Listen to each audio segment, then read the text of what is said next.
art is the medium for expression so people can appreciate the world in different ways, says today's guest, Eli Kuslansky, who's my co-host on Art Movez, a radio show and podcast that features art luminaries, cultural leaders, community advocates, performers, authors, and emerging artists to explore trends and original ideas, new practices and materials, and ways to make the arts more accessible, equitable, and relevant. This is a special edition of Brooklyn Savvy. I wanted to create a safe space to have uncomfortable yet transformative conversations that move people, amplifying the voices of those who are underrepresented and who inspire positive change.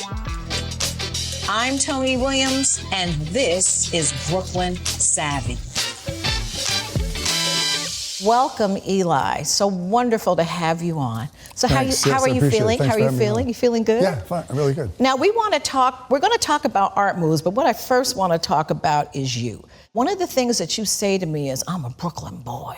So talk about your roots in East Flatbush and then how that informed your art practice today. Yeah, it's a great question. Mm-hmm. I grew up in the 50s, late 50s, early 60s in East Flatbush. Different? Was it different? Different than it is now, of course, yeah. Right? It was interesting then. Mm-hmm. It was wild in a good way. Like, it wasn't in some ways as dangerous as some places are. And I think the best way to describe it, it was also tribal in a good way. And that was great. Tribal in a good way. Tribal because you had different cultures and different nationalities and stuff, and everybody had their own areas per se, but it was very collegial.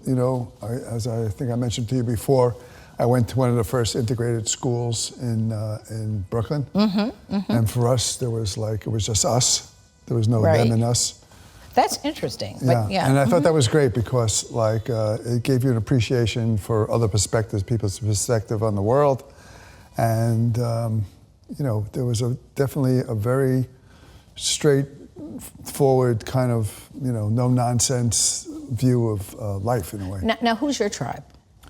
My tribe? Yeah, who's your tribe? Well, I have a couple of tribes. So there's the, the Brooklyn Jewish tribe, right. Of course. Right. But then there was a tribe of the maverick, performers and dancers and artists and musicians. And it was interesting because many years ago we had a class reunion and we were talking about experience in school, and the vast majority of the people who went to school became, teachers and other stuff, and realized that we went to a totally different high school. And this was during the 60s when you had the counter-revolution and stuff. So it was a very transformative time. Now, you have such a rich background of doing and being everything. You were a wood carver, carpenter, curator, an artist. Yeah. And then you went to Cooper Union. So talk to us about how that happened, from your roots in East Flatbush to Cooper Union, how the art practice, how? Well, I think the best place to start is the guidance counselor at high school who told me not to apply to art school. There you go, right, yeah. Right. And it was interesting because it reminded me of a story I heard about Elvis, that they didn't let him in the school band because they didn't like his sound. So, the reason I say that is you have to really go beyond what people tell you your limitations are. Absolutely. And I listened to that and I said, that's really crazy. You have a really strong talent. Why shouldn't, what did I got to lose?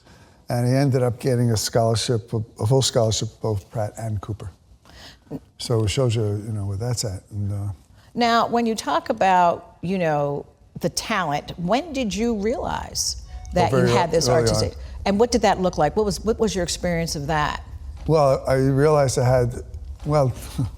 essentially I had a complex family, let's put it that way. So don't want to let us peek in a little bit? No. Okay. Right. I want to avoid some lawsuits here. Like you said, no. That's fair. That's fair, Brooklyn. That's fair. Well, let's say it's complex enough that it was imperative to me to disassociate. So, because that got to stay away from that craziness. And in some ways, the genesis of my art, was a world I could create, and then realized later on it was a means of expression, self-expression. Well, when I see your art, I can feel the complexity, right? Yeah. And your use of color. I mean, I just think you're fantastic. And I'm hoping that our viewers will get a chance to take a look at the work that you have, that you do. But you're also, a lot of artists talk about how difficult it is to make a living, but you've found a way of merging your art with technology through your company, Unified Field. You want to talk to us a little bit about that? Yeah, Unified Field is one of the first interactive media firms. We call ourselves a creative innovation firm because we do more than just create experiences. And what we do is we create media and digital experiences in public spaces like lobbies outside in Times Square, a lot of museums, things like that. A lot of it's really to convey knowledge, bring communities together, create enduring relationships, and to inspire curiosity. What do you mean create enduring relationships through a lobby installation? Well, the relationship that people have with their customers or visitors. Oh, I see. Right, for a museum, it's like, members and visitors and kids, and they always want to just not have that's a one-time visit, but something that's ongoing. Now, you also do a lot of work in museums. Yeah. I'd like to hear your perspective on museums today and where you'd like to see museums go in the future. They're really changing a lot. Maybe a little history might be just a tiny bit helpful. Yeah. So, but it started basically, of foreign armies invading countries like Africa and, Asia, whatever it is, and grabbing all the stuff they can and bringing it back, and some rich lord had it in his home. And right. then, you see that with a lot of African art. Lady Elizabeth said to her husband, Williams, this is enough. Get this crap out of here. It's taking up all the space. And then that was the start of museums, the institutions, right? And then it became objects in vitrines with labels, blah, blah, blah. Then the third generation is where you have what most of the current model is of objects and artifacts, but also media and technology and things like that. Now we're moving into what we call the fourth generation of museums. And that's where museum is not just a destination in a city, it's dynamically connected and of the city. So it's not just a place of learning and creating awareness, it's also being social catalyst. Explain, a social catalyst? Yeah, relevancy. The problem with museums are not relevant. A lot of them are not relevant. So dwindling audiences. It's interesting because only under 5% of the population goes to museums. But the other figure is interesting because there's 800 million unique visits to cultural centers across the board, zoos, aquariums, art centers. That's significantly larger than sports games, which is like 180 million. Right. It's curious, right? It certainly is. But now I want to get back to you a bit and some of your work. Now, you're also a sculptor. Yeah. Share with us some of the work that you've done. Yeah. Or the work that's in process. The work's in process, yeah. I mean, I've done pretty much everything. I've carved figureheads for ships, and I've done decorative molding for houses and stuff like that. But what I'm working on at the moment is to sort of working a lot on how do we perceive things? How does as human beings, how do we look at things? How do we bring certain preconceived perceptions to things? So a lot of the work is evocative, right? A lot of it's inspired because I have a background in 19th century sailing ships, which were fascinating because they were tensile structures moving between two cosmic forces, wind and wave. So they were light, really powerful. So a lot of the stuff I do is like these, these long, elegant members that hold up these sort of transparent sail-like things and stuff. But they also use diffraction patterns so that the elements, the light diffracts as it goes through it. You're sounding like a scientist, though. Yeah, I mean, how much research is going into this? Because I'm listening to what you're saying, and it sounds like I'm in a course in physics, pretty much. Yeah, there is. Well, the physics element is a technical background. I have a technical background. Okay. So, and that was the benefit also working in interactive multimedia because I had some original ideas when I was at Cooper about perception, and did these thought experiments. But the computer graphics didn't exist at that point. Now I have the programs and the skills and everything to do it, and now I can really express them in 3 dimensions. Now, I've always, when it comes to art, and the value of art and whose art is valued, I'm thinking about how do you put a number on your work? Yeah. I know that. No, I think the way you put a number on it is you have to look at what commensurate things are, and also standing in the field makes a big difference. And after that, there's an element of art in and of itself to do it, right? And I think it's good to push the boundary of what you think is worth, you know. But in the field itself, the market itself, it's the auction houses that determine the true value of things. And they also determine whose art, again, is valued, you know, right? That's but how more- does that happen? Meaning, I sometimes wonder, you know, I just don't always understand how do you put a monetary value on some of this work, because art seems so insular in some respects. It's not something that the average person might know about in terms of if you wanted to invest in art or something of that nature. Sure. Where do you start, you know? Well, I think there's a lot, this thing, they have these open studio visits, you know, where you could buy art directly from the artist. Right. That's a great way to do it because you know, you're not paying double the price in the gallery cost, and they'd be more than happy to sell you their work. And that happens multiple times during the year, you know, the brick and waterfront artists, and there's, you know, in Gowanus. But, you know, it's one of those quirky things. It's like the collectors and the galleries determine the value to some extent, right? Right. That's why it feels elite to me sometimes. It's like, it's not always so accessible, you know? Well, elitism is funny in a way because they perpetuate that, because that increases the value of something. If it's, you know, it has a cachet, just like, you know, fancy cars have a cachet. You know, they do have a certain inherent value because of the quality of how they're made and the thought behind it. But some of it is just more like a brand, like Disney. There's a lot of stuff like that. Right. You know, very vacuous stuff that has an interesting image to it, and then it's replicated multiple times and becomes, you know, like Mickey Mouse. Yeah. I want to talk somewhat about the thought behind art. What's your process? You know, when you're some of the work that our viewers will get a chance to see, meaning where does it come from inside of you? What's your process? Right. Well, it starts with a lot of espresso. No, but then after that, well, I think it comes from a variety of things. I think, you know, somebody once said I'm a random learner, which is kind of an interesting thought. But I think there's a lot of random learner. Yeah. I don't mean to interrupt you, but I just want to understand what random learner meant to you. It means I don't like, you know, follow a path, a lead, and something go down it like linear ways, like I pull in from a lot of sources. I'm kind of like that too. I'm like that. I'm random, baby. I thought it was interesting. Right. I don't know if it's true, but it sounds interesting. Right. But the other thing is that I pull in from a lot of things. I like things that are evocative, that sort of almost are realistic, but not quite.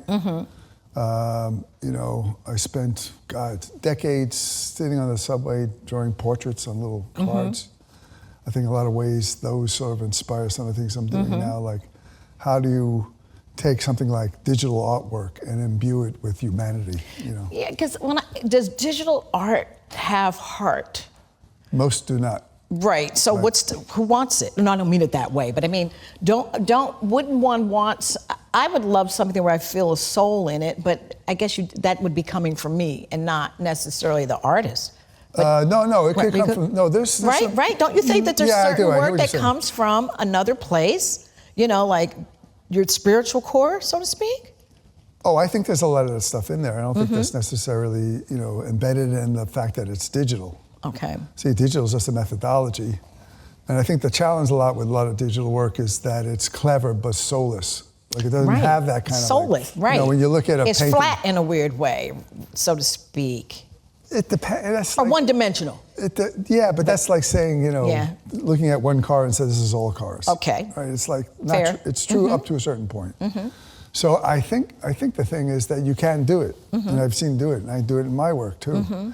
And you know, even though that the images are digitally produced, there's still some hand stuff in it, you know. But it also allows you, for example, in the prints I'm making or the paintings I'm making, you could do things holistically. You could really tweak almost any element of it, the coloration of it, you know, how things layer on top of each other.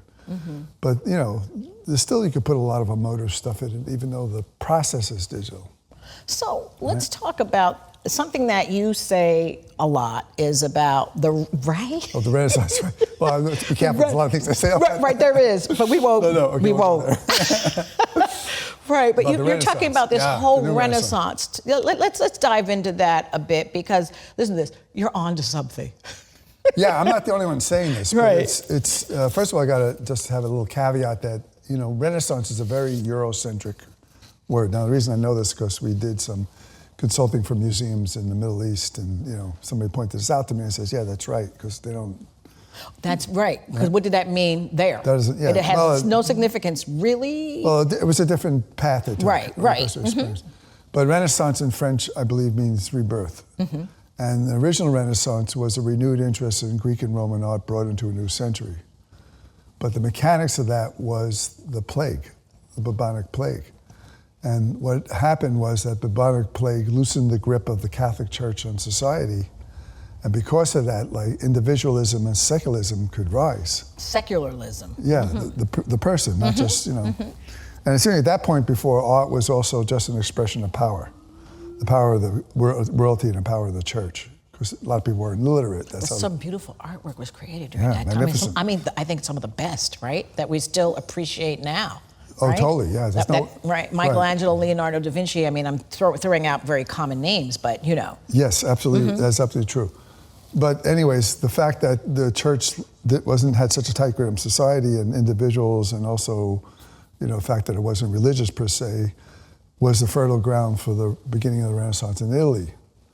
So it's a nature of I believe, the nature of the universe that every time there's a major breakdown, there's a major breakthrough. And the breakdown and the breakthrough are commensurate in scale and depth, right? Now we're having a tremendous breakdown. So what's the breakdown?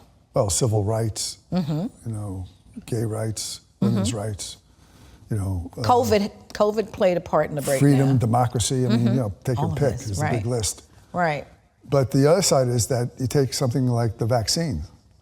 That's a really unusual vaccine in the sense that it's, you know, when they had smallpox, you know, they used cowpox as a way to generate, you know, the white blood cells and T cells and stuff to fight the smallpox. This vaccine rewrites the RNA code of the virus, right? Right. That's a medical breakthrough. And the speed at which they put it together is a medical breakthrough. That's just in medicine. Right. Now in art, you're starting to see that in like, NFTs and like, you know, how Let's it's talk produced. about NFTs, because I think many of our viewers won't know. And then if you're not really buying art or an artist, that's new language. It's like Bitcoin. It's like, yeah, non-fungible tokens. It's a way, it's kind of like, almost like taking the model of the stock market and bringing it to art to a certain extent, because you don't own the physical piece of art, you own shares of it. And what's interesting about it is that it's kind of bypasses the gallery system, even though they're trying to get in there and do. So walk us through that. Walk us through what that looks like. Well, let's take this guy, Beeble. Okay. His real name, but, you know, and he was a digital artist. He was an animator and you know, 3D modeler, and spent God knows how many years, decades, working on every day doing a beautiful image of some kind. And then when he had like thousands of them, he sold it at an auction. This is one of the things that sort of was the catalyst for all this. Sold it at Christie's for $69 million. Jeez. Right? Yeah, it's crazy. So that kind of sort of spurred that kind of movement. But the thing is, he didn't have to go through like a gallery to do that. That took a 50% commission. So, not to say that galleries don't have their place and function, they do, because they, you know, help reputation of the art. But maybe less and less, though. Maybe less and less. Well, it's like when... Still need the showroom. Yeah, it's like when they said, when Amazon came out, they said that's it for retail. True, you know, right. Which didn't quite happen. Right. And so you still need physical things to a certain extent. So it's shifting, you know, just like the way photography shifted portraiture in the 19th century. And what about Instagram? Because I follow a number of artists, and it's just amazing how much art is on Instagram. Yeah, Instagram's another vehicle for, again, it's like, you know, if you look at the old gallery system, you know, they had slide registries and you had to physically go to the gallery and blah, blah, blah. And, you know, here's this very fluid medium that reaches, what, billions of people? I don't know how many is on Instagram. I love the idea of an artist actually drawing something with the hand. When it's with the computer, I think that's like a bias. It's because a computer can do things that your hand can't do. So I'll give you the email. It seems like a cheat sheet, artist cheat sheet. Sorry. I'll give you the email of 20 of my painter friends who have the same attitude. Oh, they do? Okay, so I'm not off base. No, but it's not, right, you know, but I'm not, right. It's like any kind of shift, there's always like, oh my God, what the hell is that? You know, right, it's just like, you know, when the Impressionists came out, the Academy didn't want to show them because they thought they were sloppy, you know what I mean? It's like, so it's like same thing with this. It's just where is the primacy of the expression of art, you know? You know, there's still a large amount of it that's still in the artisanal handmade image, you know. But, you know, you have painters like Warhol, who did silk screening, or Wade Goutan currently, who does these digital prints, and, you know. So I think what it does is that, I think one of the things interesting about it is that it creates new pathways forward. Because if you look at a lot of art today, even 80, 90% of it, you know, any of that could have been done in like the turn of the century or the 1920s. So then what's the avant-garde contemporary art these days? Art that's not just made in our time, but it's of our time. Those are two different things. Right? Explain, please. Well, you can make anything in this time. It could be like, you could do, you know, etchings or whatever. It's just really an ancient form. The oldest art, one of the oldest art forms. Or you could do something that's really just couldn't exist any time but now. Like digital, you couldn't do digital before there was before computers, that didn't exist. Same thing, you couldn't do photographic work without photography, it didn't exist. I have an app and it does everything. It spray paints, so I can do a little graffiti, I can do some splashing, I can do all kinds of things that my hand would never allow me to do. But I could create something really beautiful, but it wasn't my hand. Right, but why is that not art? I know. See, this is good. Right. I'm an artist, Brooklyn. I'm looking for Nat that can sit and do these interviews. No, but why is that not art? Why is that not a valid expression? You raise a very good. That's a very, very good point. Yeah, but the bottom line, it's really, you talk about technical. It's like, it's really the neurons in your brain firing that then tells your muscles and all this stuff what to do. It's like, and part of it's driven by what? Spiritual, right? Part of it's driven by emotion, familial background, who you are as a person, how you relate to the world. Right. And then it finds a visual expression of some kind. Why is that not valid just because it's digital? It's like, it's silly. So what do you think is missing for artists, say, in Brooklyn? What is missing? Missing?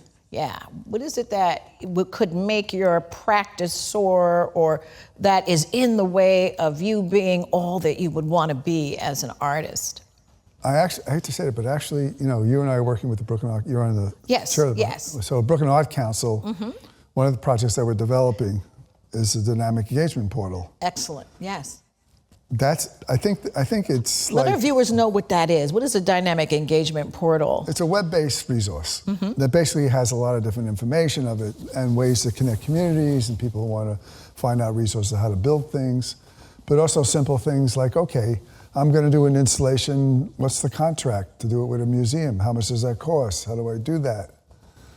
I think it's the shared knowledge and experiences and community that something like that would help build, that could really so it's bring like power to it. A Yelp and an Angie's List combined? Just so I can put sort of. Right. I mean, you think now the way you do it is you ask friends, you ask people in the. Oh, it's a network. It's a lot of things. It's a network, community building, knowledge sharing, right? All that kind of stuff. But it's a way to get the community in connection and in touch with each other to be able to build projects that wouldn't have been possible without it, right?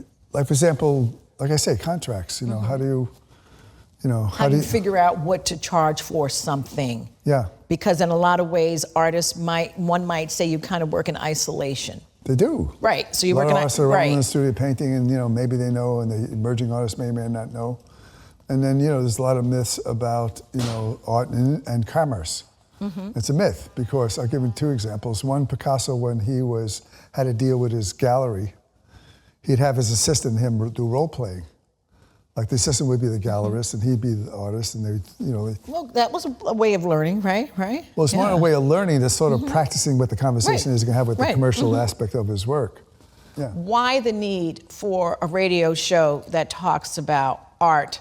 And I think, and of course, our show is art at the intersection of social justice. And innovation. And innovation, yes. I want to hear your thoughts on that, though. Well, yeah, I mean, the genesis of it, I'll do a quick thing on the genesis of it, that, you asked me eventually to take a look at Brooklyn Arts Council and see what's missing out and what's missing. I think that it really needs to transform itself more of a... And that's happening in Brooklyn, that's happening as we speak. We're working on it together. Yes, together. And it's more of, not only just a model for a 21st Century Arts Council, but we really want to make it the gold standard. Yes, we do. Right. Because Brooklyn deserves that. Well, it's also one of the major capitals of art and culture in the world. Thank you for that. With Berlin and whatever.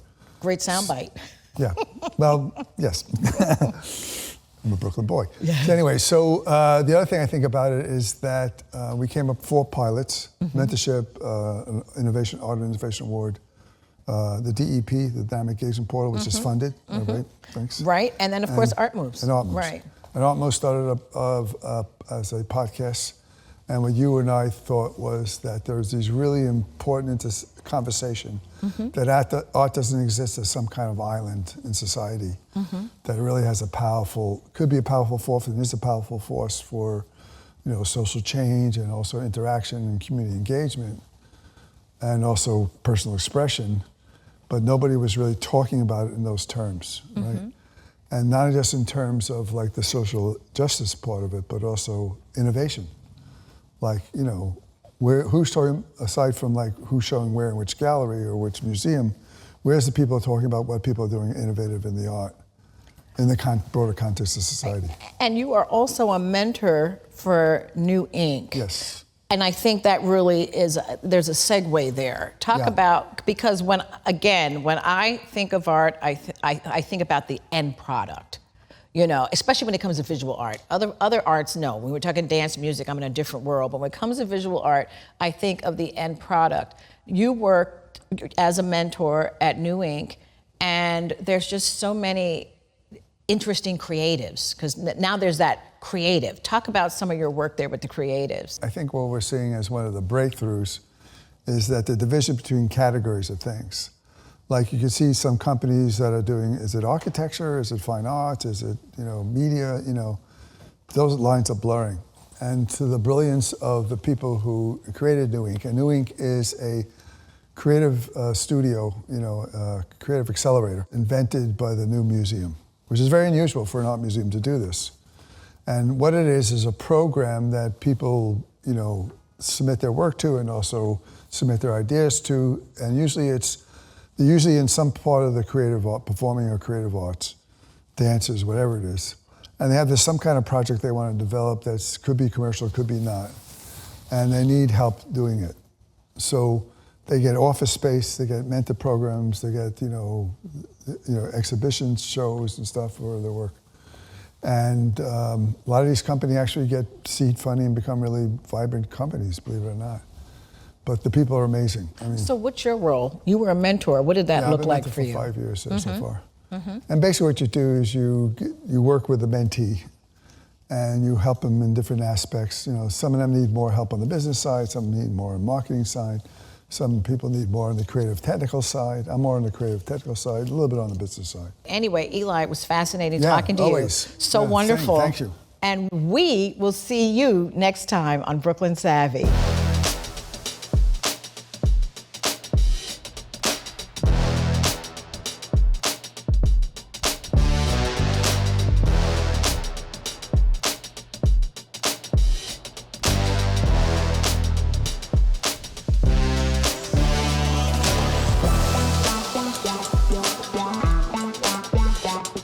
Yeah.